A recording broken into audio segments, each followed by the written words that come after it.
Assalamualaikum warahmatullahi wabarakatuh. Kami dari kelompok seleksi akan menjelaskan materi mengenai seleksi dalam wawancara kerja.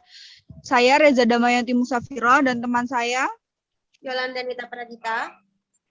Saya Rizka Dwi Wulandari. Saya Revi Ariarta.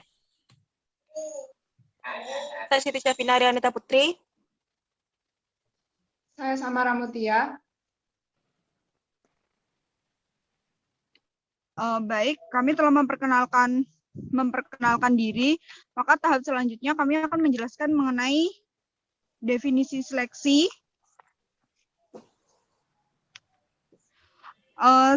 Definisi seleksi sendiri berasal dari kata selection yang merupakan proses terhadap individu untuk memilih sekelompok pelamar atau orang yang paling sesuai untuk menempati posisi dalam perusahaan maupun dalam organisasi.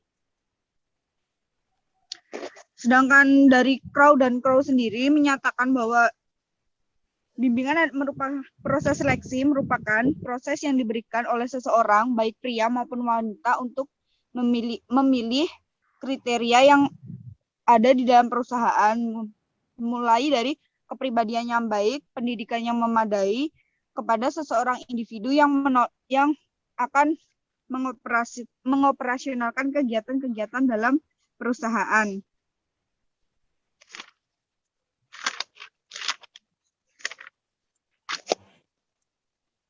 Tujuan dari seleksi sendiri untuk mencocokkan secara tepat orang dengan pekerjaan ataupun organisasi.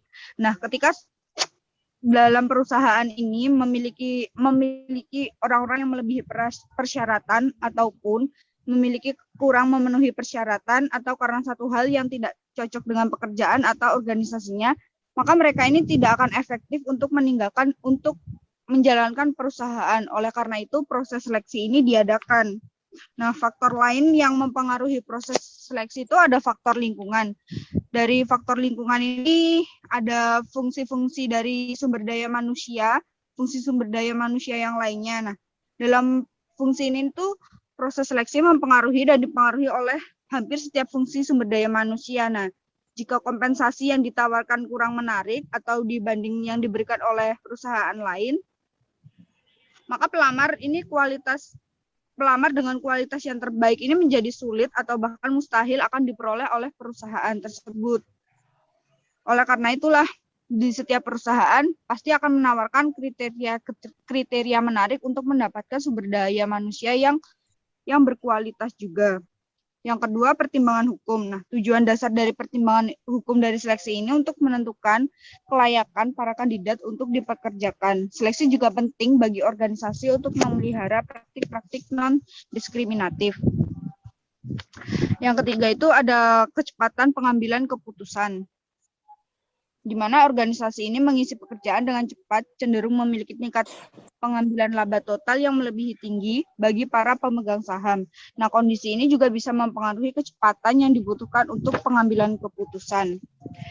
Yang selanjutnya itu hierarki organisasi. Organisasi biasanya menggunakan pendekatan-pendekatan yang berbeda untuk mengisi berbagai posisi pada berbagai level. Yang selanjutnya itu kumpulan pelamar, di mana proses seleksi ini bisa benar-benar selektif hanya jika terdapat sejumlah pelamar yang memenuhi syarat. Akan tetapi, ada sedikit juga pelamar dengan keterampilan yang dibutuhkan yang mungkin tersedia. Oleh karena itu, dalam proses seleksi ini, memilih orang siapa saja yang ada di situ dengan jumlah yang dipekerjakan untuk pekerjaan tertentu dalam sebuah perusahaan. Selanjutnya, jenis organisasi. Jenis organisasi ini mempengaruhi pelamar untuk masuk ke dalam perusahaan ini, seperti organisasi seperti swasta, pemerintahan, atau nirlaba. Nah, contohnya ketika perusahaan sektor swasta sangat berorientasi dengan laba, maka kandidat yang lebih disukai itu kandidat yang mampu mengoperasikan perusahaannya. Mempertimbangkan atas diri seseorang yang utuh termasuk faktor-faktor kepribadian yang berhubungan dengan pekerjaan juga dilibatkan dalam penyeleksian para karyawan masa depan. pada perusahaan yang berorientasi pada laba. Nah, orang-orang yang dipertimbangkan untuk posisi pada organisasi nirlaba ini menghadapi situasi yang berbeda karena tingkat gaji organisasi tersebut mungkin tidak sekompetitif organisasi swasta atau pemerintah. Maka dari itu, orang yang mengisi salah satu dari posisi ini tidak hanya harus memenuhi syarat, namun berdedikasi terhadap pekerjaannya.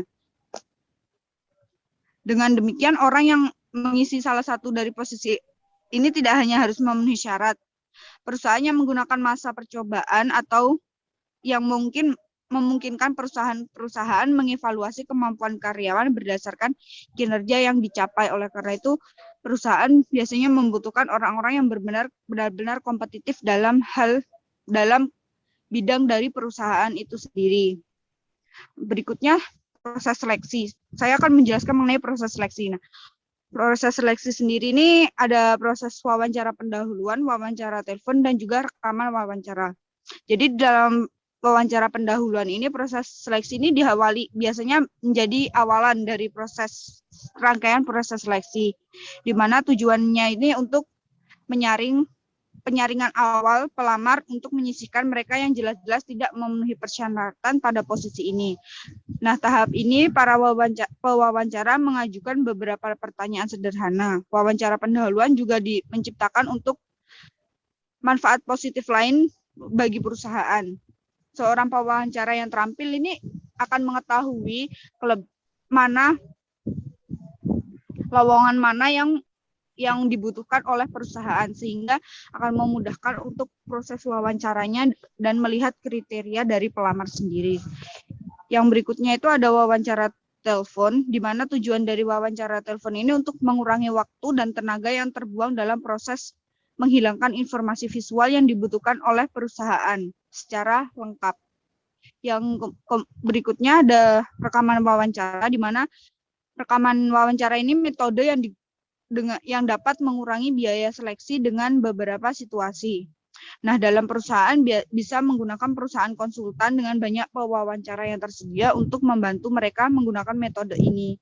Dengan menggunakan format wawancara terstruktur yang dirancang oleh perusahaan yang membutuhkan karyawan, pewawancara dapat merekam respon pelamar menggunakan video. Nah, untuk memastikan perlakuan yang standar pada pewawancara lainnya yang mirip. Jadi, untuk proses keamanan lebih tepatnya seperti ini. Nah, kemudian ada proses tahapan pemeriksaan lamaran, di mana kandidat ini melengkapi formulir lamaran kerja yang merupakan langkah awal dalam proses seleksi ini. Nah, biasanya dilakukan sebelum ataupun sesudah wawancara pendahuluan. Nah, pemberi kerja ini kemudian menilai lamaran untuk melihat kecocokan antara orang tersebut dengan posisi yang di dalamnya, yang di dalam formulir tersebut. Nah, formulir lamaran ini biasanya dirancang dengan baik dan digunakan dengan benar, bisa sangat membantu karena informasi yang penting termuat dalam formulir. Jadi, informasi yang tertera dalam formulir ini lengkap tapi juga tidak berlebihan. Berikutnya akan dijelaskan oleh teman saya untuk proses selanjutnya.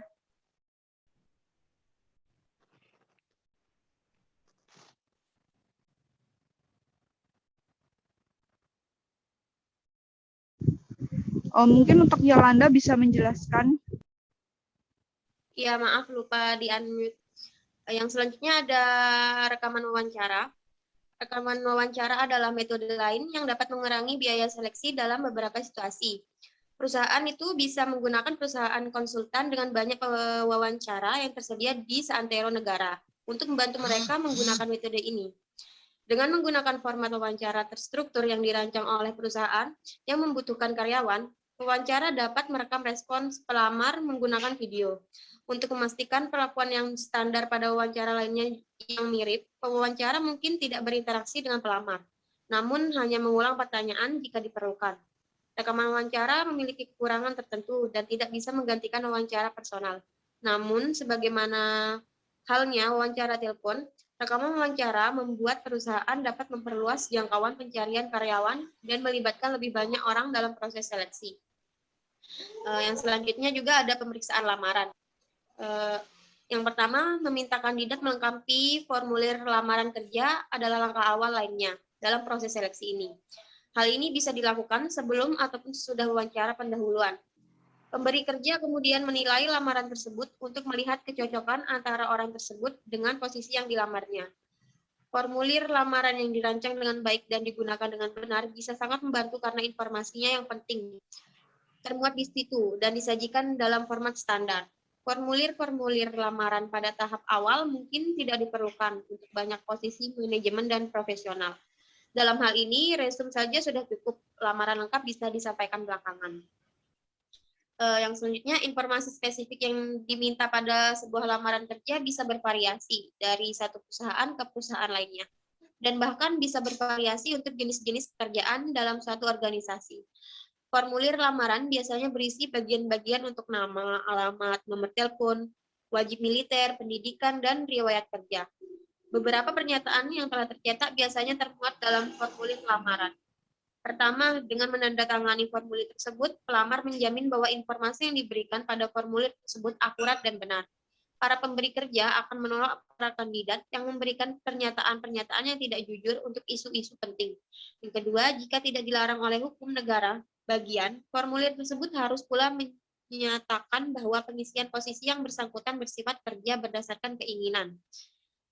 Dan pemberi kerja ataupun karyawan bisa memutuskan hubungan kerja kapanpun dengan alasan apapun atau tanpa alasan sama sekali. Yang terakhir, formulir tersebut harus memuat pernyataan di mana si kandidat memberi persetujuan atas pemeriksaan latar belakang dan referensinya. Yang selanjutnya ada pemeriksaan resume. Resume itu sendiri adalah ringkasan berorientasi tujuan dari pengalaman, pendidikan, dan pelatihan. Ringkasan berorientasi tujuan seseorang yang disusun untuk digunakan dalam proses seleksi. Para pelamar profesional dan manajerial seringkali memulai proses seleksi dengan dari pengalaman, pendidikan, dan pelatihan seseorang yang mengirimkan resume. Selebihnya dari resume harus diarahkan untuk menunjukkan kesesuaian keterampilan dan kompetensi yang dimiliki seseorang agar dapat menjalankan posisi yang teridentifikasi pada pernyataan tujuan karir. Hanya informasi yang diperlukan untuk menunjukkan suatu hubungan terhadap tujuan tersebut yang harus dimuat. Konsep yang paling penting mengenai relevansi adalah krusial dalam menjual pelamar kepada perusahaan, dengan mempertimbangkan meningkatnya ancaman pencurian identitas dewasa ini. Pelamar harus berhati-hati untuk tidak mencantumkan nomor jaminan sosial atau tanggal lahir mereka pada resume. Dalam menyusun resume untuk dikirimkan, pengirim harus jujur. Misalnya, seorang pelamar yang dalam 3 jam menjelang kelulusan belumlah lulus. Tentu saja resume harus dirancang untuk menampilkan pelamar dalam citra yang positif. Namun, pelamar tidak boleh membesar-besarkan fakta yang ada, berkenan dengan riwayat kerja. Pelamar perlu memberi perhatian khusus dalam menampilkan tanggal bekerja secara akurat. Next.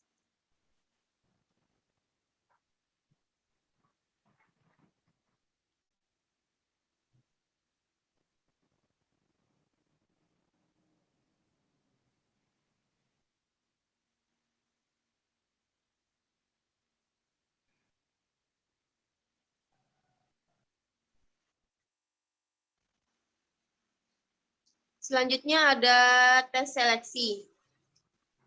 Keuntungan dan masalah potensial. Masalah potensial. Masalah potensial penggunaan tes seleksi. Tes seleksi bisa secara akurat memprediksi kemampuan pelamar dalam menjalankan pekerjaan atau yang disebut kemampuan mengerjakan. Namun, tes-tes tersebut kurang begitu bisa menunjukkan sampai seberapa jauh seseorang akan termotivasi untuk menjalankan pekerjaan tersebut atau yang disebut kemampuan mengerjakan.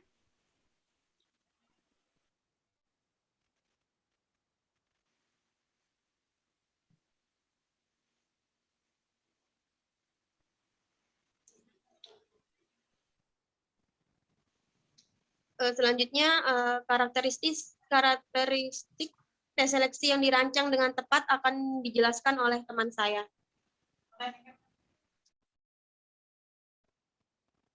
Kemudian selanjutnya ada karakteristik tes seleksi yang dirancang dengan tepat.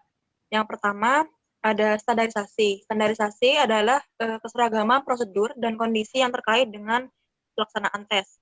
Dalam rangka membandingkan kinerja beberapa pelamar pada tes yang sama, semua pelamar harus menjalani tes di bawah kondisi yang mirip. Contohnya, muatan perintah yang diberikan dan waktu yang disediakan harus sama, serta lingkungan fisik harus mirip jika dibandingkan satu orang yang menjalani tes dalam suatu ruangan yang sangat bising dengan orang lain yang menjalaninya pada ruangan yang lebih tenang, dapat ditemukan perbedaan dalam hasil tes. Kemudian ada objektivitas. Objektivitas atau objectivity adalah dalam tes muncul ketika setiap orang yang menilai tes memberikan hasil yang sama. Tes pilihan ganda atau multiple choice dan benar salah bersifat objektif. Orang yang menjalani tes tersebut memilih jawaban yang benar atau tidak. Kemudian yang ketiga ada norma. Norma atau norm adalah kerangka acuan untuk membandingkan kinerja seorang pelamar dengan pelamar lainnya. Secara khusus, norma mencerminkan distribusi banyak skor yang dihasilkan oleh orang-orang yang serupa dengan pelamar yang sedang dites. Skor tersebut menjadi berarti jika dibandingkan dengan skor para pelamar lainnya. Yang keempat ada reliabilitas. Reliabilitas atau reliability adalah derajat sampai di mana tes seleksi memberikan hasil yang konsisten. Data reliabilitas mengungkapkan tingkat keyakinan yang ditetapkan dalam sebuah tes. Jika seseorang mendapat skor 130 pada tes kecerdasan tertentu pada minggu ini, kemudian mengulang tes tersebut pada minggu berikutnya, dan mendapat skor 80, reliabilitas tes tersebut kemungkinan rendah. Yang kelima, ada validitas. Validitas atau validity adalah derajat sampai di mana tes mengukur apa yang ingin diukur. Jika sebuah tes tidak menunjukkan kemampuan pelamar menjalankan pekerjaan, tes tersebut tidak memiliki nilai. Jika digunakan, tes tersebut akan menghasilkan keputusan perekrutan karyawan yang buruk dan potensi tuntutan hukum bagi pemberi kerja. Kemudian ada jenis-jenis studi validasi. Jadi, Uniform Guidelines mengembangkan tiga pendekatan untuk memvalidasi tes seleksi, yaitu ada validitas terkait kriteria, validitas isi, dan validitas konstruk. Yang pertama ada validitas terkait kriteria. Validitas terkait kriteria ini adalah metode validasi tes yang membandingkan skor-skor tes seleksi dengan beberapa aspek kinerja pekerjaan yang telah ditetapkan, misalnya dengan penilaian kinerja. Kemudian yang validitas isi, ini merupakan metode validasi tes di mana seseorang menjalankan tugas-tugas tertentu yang benar-benar diperlukan oleh pekerjaan atau menyelesaikan tes tertulis yang mengukur pengetahuan kerjaan yang relevan. Contoh penggunaan validitas isi ini adalah memberikan tes penginputan data pada seseorang pelamar yang pekerjaan utamanya itu adalah menginput data. Yang ketiga ada validitas konstruk. Validitas konstruk ini adalah metode validasi tes yang menentukan kemampuan tes dalam mengukur konstruk-konstruk atau ciri-ciri tertentu yang menurut analisis pekerjaan dianggap penting untuk menjalankan pekerjaan. Contohnya, ada sebuah pekerjaan mungkin membutuhkan tingkat kreativitas atau kemampuan analisis yang tinggi, atau posisi representatif penjualan mungkin menuntut pelamar untuk bersifat ekstrovert dan agresif. Kemudian ada jenis-jenis tes kerja.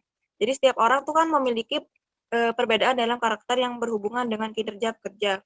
Perbedaan-perbedaan tersebut bisa diukur berhubungan dengan kemampuan kognitif, kemampuan psikomotor, pengetahuan pekerjaan, sampel kerja, minat kerja, dan kepribadian.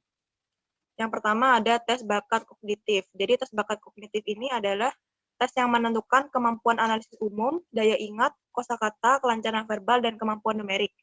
Tes tersebut bisa sangat membantu mengidentifikasi para kandidat pekerjaan yang memiliki basis pengetahuan ekstensif. Yang kedua ada tes kemampuan psikomotor. Tes kemampuan psikomotor ini adalah tes yang mengukur kekuatan, koordinasi, dan kecepatan. Yang ketiga ada tes pengetahuan pekerjaan.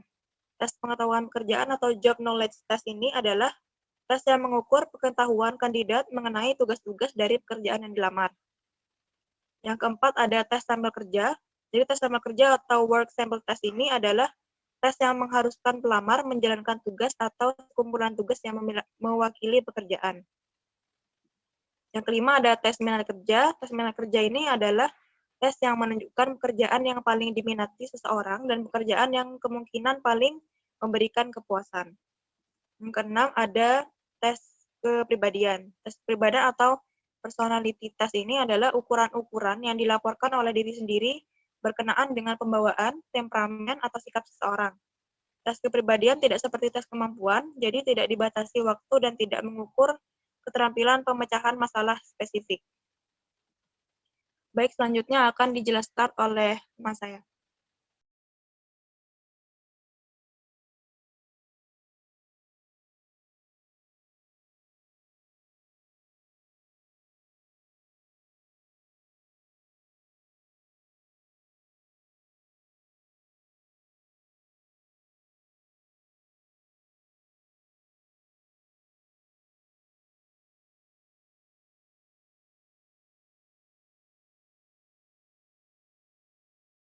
Silahkan untuk review.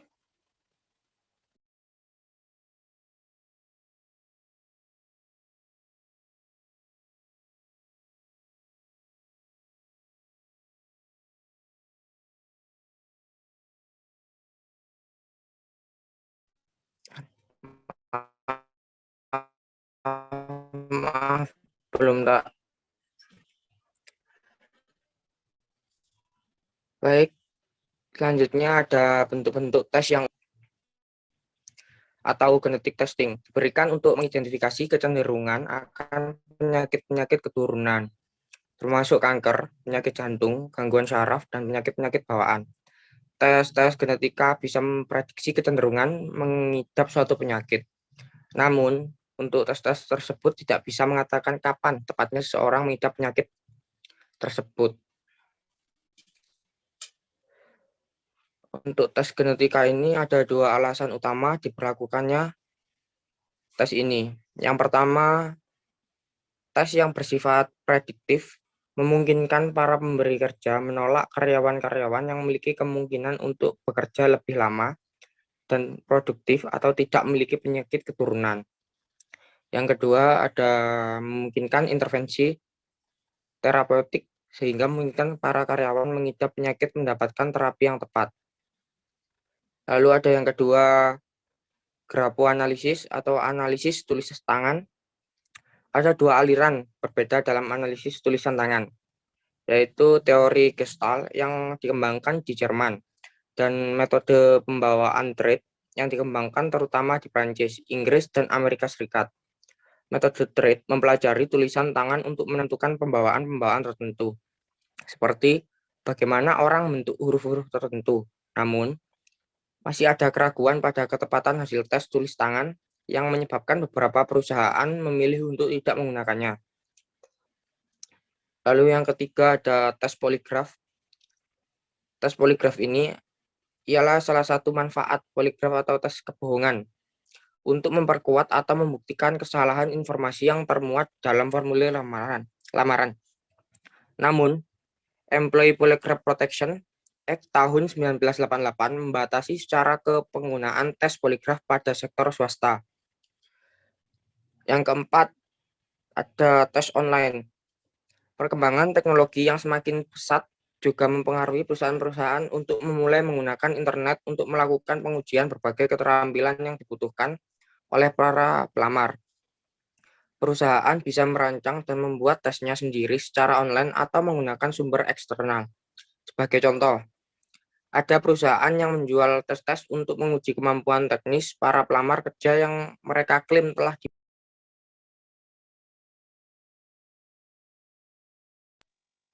Yang kelima, pusat penilaian.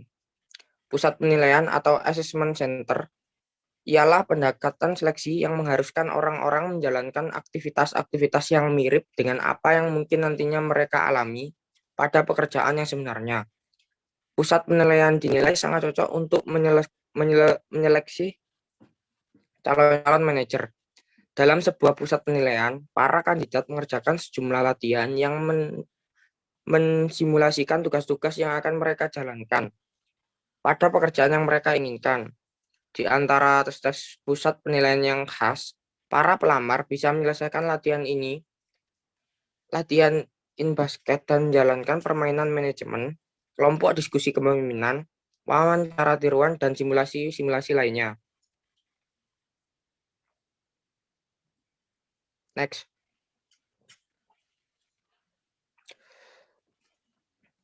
Selanjutnya di sini ada beberapa metode-metode wawancara. Yang pertama ada wawancara kerja. Wawancara kerja adalah perbincangan yang bertujuan untuk saling bertukar informasi antara pewawancara dan pelamar. Wawancara kerja sangat penting karena para pelamar yang mencapai tahap ini adalah para unggulan. Mereka menjalani wawancara pendahuluan, mendapati lamaran diperiksa, dan memperoleh skor semua memuaskan pada tes seleksi. Pada titik ini, para kandidat tampak memenuhi syarat, paling tidak di atas kertas. Selanjutnya ada perencanaan wawancara. Perencanaan wawancara ini penting untuk wawancara kerja yang efektif. Pertimbangan utamanya haruslah kecepatan di mana proses tersebut berjalan. Selanjutnya, lokasi fisik dari wawancara haruslah nyaman dan private demi mendapatkan gangguan yang minimum. Wawancara harus memiliki kepribadian yang menyenangkan, empati, dan kemampuan untuk mendengarkan dan berkomunikasi secara efektif. Ia mengenal dengan baik persyaratan-persyaratan pelamar dengan mempelajari data yang dikumpulkan dari alat-alat seleksi lainnya. Sebagai persiapan wawancara, pewawancara harus menyusun profil pekerjaan berdasarkan deskripsi atau spesifikasi pekerjaan. Setelah merinci persyaratan-persyaratan pekerjaan, pewawancara perlu memiliki daftar periksa atau checklist wawancara yang mencakup petunjuk-petunjuk berikut ini. Petunjuk yang pertama yaitu membandingkan lamaran dan resume pelamar dengan persyaratan-persyaratan pekerjaan. Lalu mengembangkan pertanyaan-pertanyaan yang berhubungan dengan kualitas-kualitas yang dicari.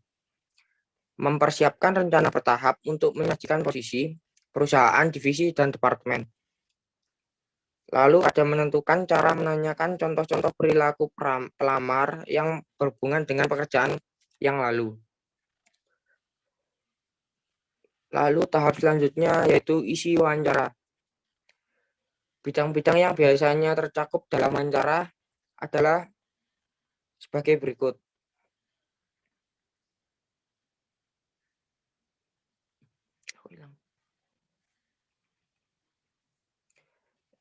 Yang pertama ada pertanyaan-pertanyaan situasional.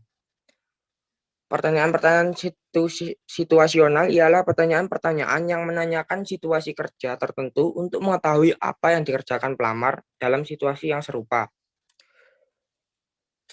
Lalu ada pertanyaan-pertanyaan pengetahuan pekerjaan. Pertanyaan-pertanyaan yang menggali pengetahuan pelamar yang terkait dengan pekerjaan. Yaitu pertanyaan-pertanyaan ini bisa berhubungan dengan keterampilan pendidikan dasar pelamar atau keterampilan ilmiah atau manajerial yang lebih kompleks. Lalu pertanyaan-pertanyaan simulasi sampel pekerjaan melibatkan situasi-situasi di mana seorang pelamar diminta menjawab pertanyaan-pertanyaan yang berhubungan dengan pelaksanaan tugas. Yang terakhir, pertanyaan-pertanyaan kewajiban karyawan. Pertanyaan-pertanyaan kewajiban karyawan adalah pertanyaan-pertanyaan yang diajukan untuk menggali kemauan pelamar untuk mematuhi kewajiban-kewajiban pekerjaan.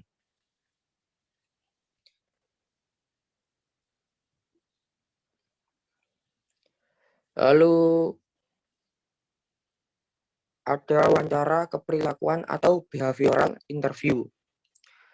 Behavioral interview ialah wawancara terstruktur di mana para pelamar diminta mengaitkan kejadian-kejadian nyata dari masa lalu mereka dengan pekerjaan yang diinginkan.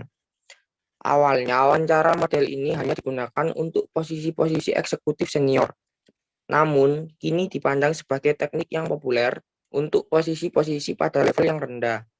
Hal ini disebabkan oleh asumsi bahwa perilaku masa lalu merupakan prediktor terbaik untuk perilaku masa depan. Dalam wawancara keperilakuan, perilaku-perilaku situasional dipilih berdasarkan relevansi perilaku-perilaku tersebut terhadap kesuksesan pekerjaan. Pertanyaan-pertanyaan disusun berdasarkan perilaku-perilaku dengan bertanya kepada para pelamar cara mereka bekerja dalam situasi yang dideskripsikan. Pertanyaan-pertanyaan yang diberikan dalam wawancara dideskripsi perilaku aman secara hukum karena pertanyaan-pertanyaan tersebut berhubungan dengan pekerjaan atau job relate. Namun, salah satu kesulitan dengan wawancara keperilakuan adalah bahwa para pencari kerja telah terlatih menghadapi proses tersebut.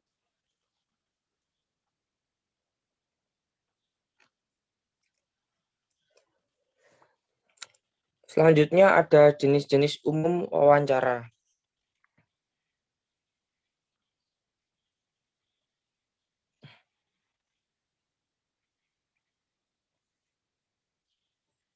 Sebentar.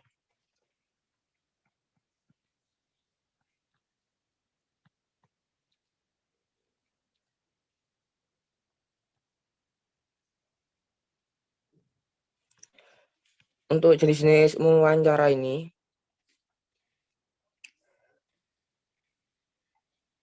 yang lainnya ada wawancara tidak terstruktur atau unstructured interview. Pewawancara memberikan pertanyaan-pertanyaan terbuka yang bersifat menggali.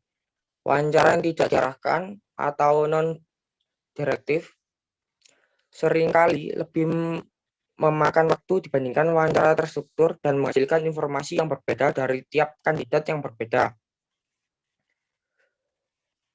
Lalu ada wawancara terstruktur atau struktur interview.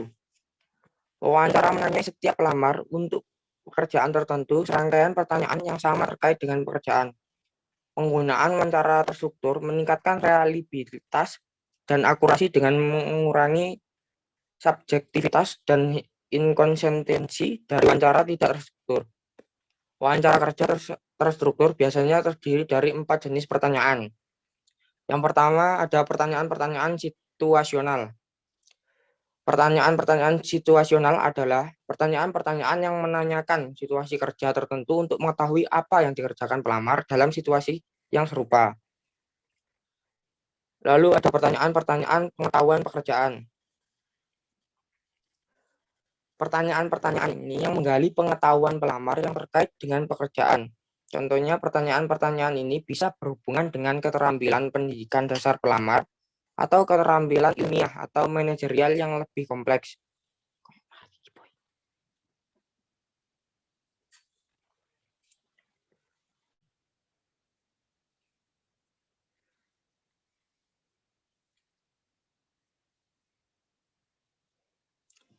Oh ya maaf, sepertinya tadi saya sudah menjelaskan untuk yang wawancara terstruktur ini.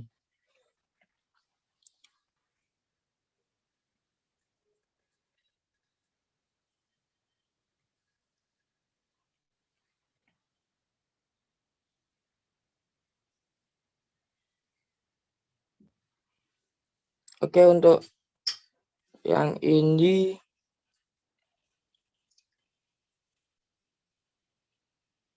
langsung ke isi wawancara saja. Isi wawancara ini ada bidang-bidang yang biasanya tercakup dalam wawancara dan lainnya sebagai berikut. Yang pertama ada pengalaman kerja.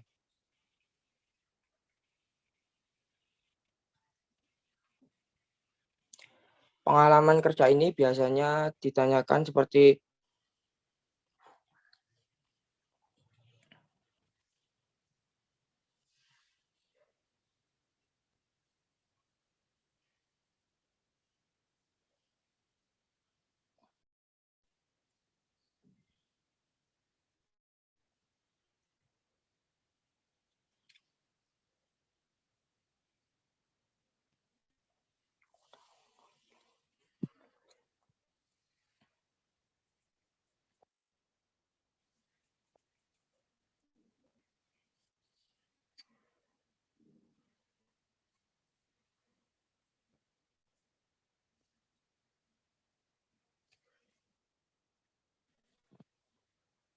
oh ya, sepertinya tadi yang untuk yang slide jenis-jenis umum wawancara sama isi wawancara ini sudah saya jelaskan tadi di slide sebelumnya. Saya sudah menjelaskan tentang jenis-jenis ini sama isi wawancaranya. Sepertinya untuk ini bisa dimengerti. Lalu ada slide selanjutnya yang akan dijelaskan oleh teman saya.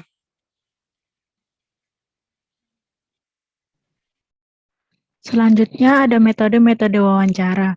Dalam sebuah perusahaan dilaksanakan wawancara untuk menentukan pendekatan yang sesuai dengan level dari posisi yang lowong bagi tenaga kerja.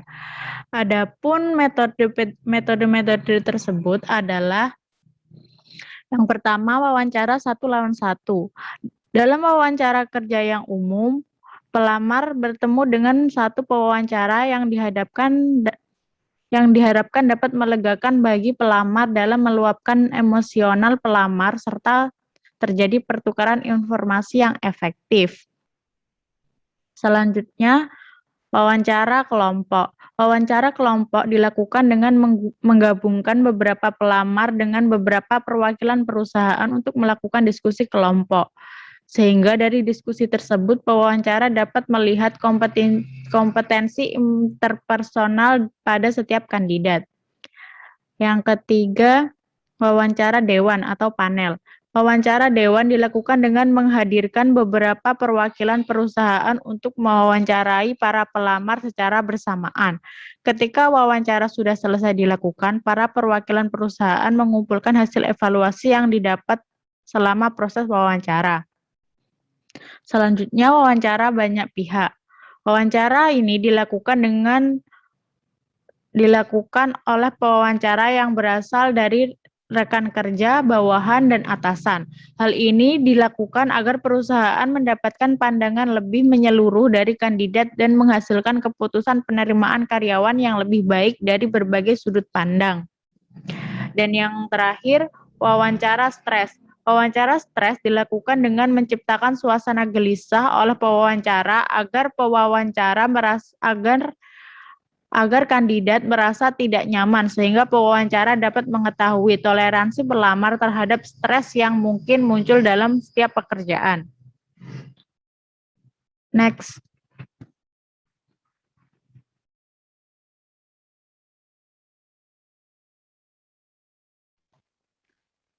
Selanjutnya, ada masalah-masalah pada wawancara potensial. Yang pertama, pertanyaan yang tidak sesuai. Dalam sebuah wawancara kerja, terdapat peraturan yang mengharuskan para pewawancara untuk memberikan pertanyaan yang tidak keluar dari konteks pekerjaan. Karena wawancara merupakan sebuah tes, maka akan berdampak pada persyaratan validitas jika terjadi dampak yang merugikan. Selain dapat berdampak pada persyaratan validitas, pertanyaan-pertanyaan yang tidak sesuai dengan konteks pekerjaan akan membuang-buang waktu. Yang kedua, ada penilaian prematur. Banyak pewawancara yang sering membuat penilaian pada menit awal wawancara. Para pewawancara merasa yakin dengan kemampuan mereka untuk membaca seseorang. Padahal, hal tersebut membuat sejumlah potensial tidak diperhitungkan, sehingga tidak dapat menilai kualifikasi kandidat dengan tepat. Yang ketiga, dominasi pewawancara. Proses wawancara dikatakan sukses apabila terjadi pertukaran informasi yang relevan dan mengalir secara dua arah. Namun, tak jarang pewawancara yang hanya mengatakan hal yang mereka cari dan membiarkan kandidat berbicara panjang lebar sendiri, menjelaskan apa yang mereka miliki untuk perusahaan. Selain itu, juga banyak pewawancara yang bercerita hampir sepanjang proses wawancara hanya untuk membicarakan dirinya dalam perusahaan. Next slide. Yang keempat, membiarkan informasi yang tidak berhubungan dengan pekerjaan. Untuk menghasilkan informasi yang dibutuhkan dalam proses wawancara, pewawancara harus menciptakan suasana yang mendorong pelamar untuk berbicara dengan bebas. Namun, perbincangan harus tetap berada dalam jalur yang dibahas. Dalam hal ini, pewawancara bertugas untuk mengarahkan pembicaraan agar selalu sesuai dengan jalur. Yang kelima, efek kontras. Dalam sebuah wawancara, efek kontras, karakteristik individu dan dipengaruhi oleh perbandingan dengan kandidat lain. Dalam sebuah wawancara, kesalahan penilaian dapat timbul akibat dari proses evaluasi yang melihat sebuah karakteristik individu dan dipengaruhi oleh perbandingan dengan kandidat lain yang baru ditemui, serta mendapat nilai lebih tinggi atau lebih rendah. Yang keenam, ketiadaan pelatihan. Dalam melakukan kegiatan wawancara, tidak hanya sekedar berbincang dengan orang lain saja.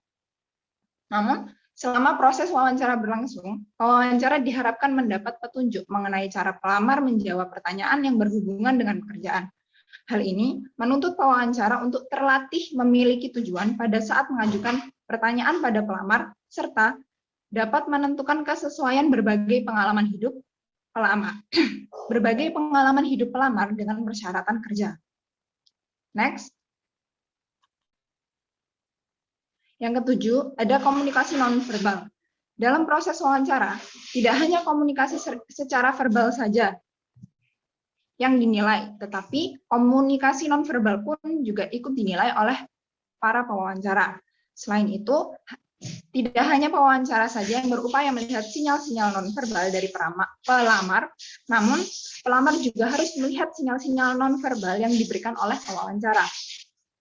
Yang kedelapan, ada menyimpulkan wawancara.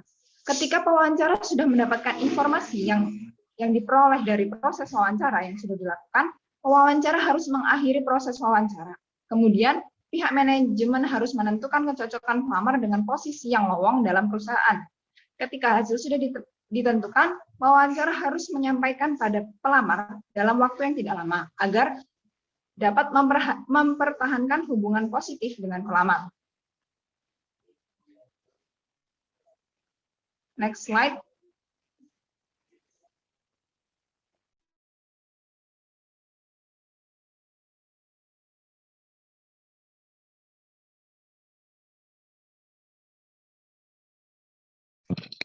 Selanjutnya ada penyaringan prakerja.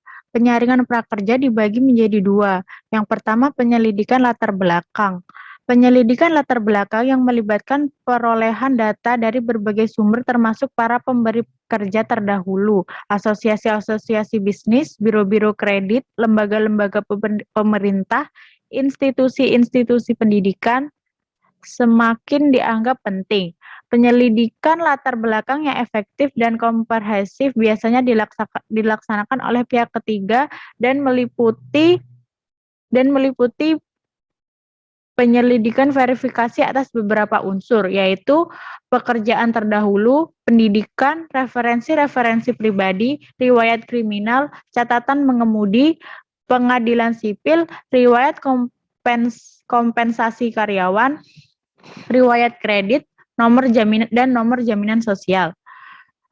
Kongres menciptakan batasan bagi para pemberi kerja ketika lembaga tersebut mengamandemen Fair Credit Report atau FCRA milik pemerintah federal. Ketika pemberi kerja ingin menggunakan informasi misalnya dari agen untuk membuat keputusan kekaryawanan, mereka harus mengambil tindakan-tindakan sebagai berikut. Yang pertama, mendapatkan persetujuan terlebih dahulu dari pelamar. Selanjutnya, memberikan sertifikasi kepatuhan pada undang-undang kepada agen pelaporan konsumen. Selanjutnya, memberitahukan pelamar jika hal tersebut memerlukan tindakan kekaryawanan yang merugikan berdasarkan laporan. Penyaringan prakerja yang selanjutnya adalah pemeriksaan referensi. Pemeriksaan referensi adalah validasi dari pihak-pihak yang mengenal pelamar yang memberikan petunjuk tambahan bagi informasi yang disampaikan oleh pelamar dan mengizinkan verifikasi atas ketepatannya. Pemeriksaan referensi merupakan sumber penting untuk melengkapi penyelidikan latar belakang. Para pelamar seringkali diminta memberikan nama beberapa referensi yang bisa memberikan tambahan informasi mengenai mereka. Baik, presentasi dari kelompok kita cukup sampai di sini. Terima kasih atas perhatiannya. Wassalamualaikum warahmatullahi wabarakatuh. Waalaikumsalam warahmatullahi wabarakatuh.